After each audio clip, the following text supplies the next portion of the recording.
Finally, after 11 days, dumating na po package ko from Lazada at umorder ako ng Airpods case para hindi na magasgasan tong Airpods ko. Ito yung laman niya.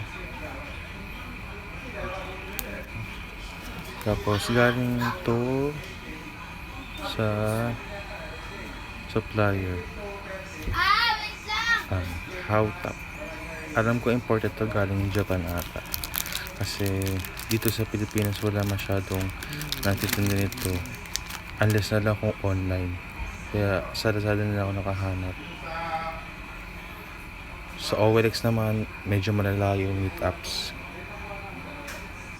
So ito na yung tsura niya kapag nakalagay na yung Airpods.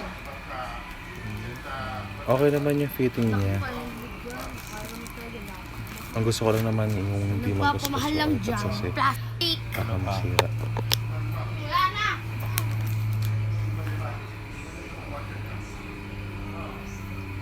Ang price ito is $299 tapos free shipping na. Kaso nga medyo matagal yung delivery deep time niya kasi nga galing Japan. Sleep at the deeper friends.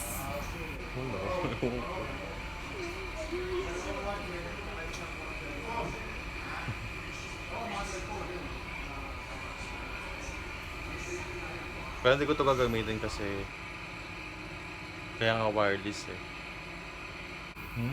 Lagi mo na gagawin ko. Hindi ko ito gagamitin. Yung ano lang, case lang.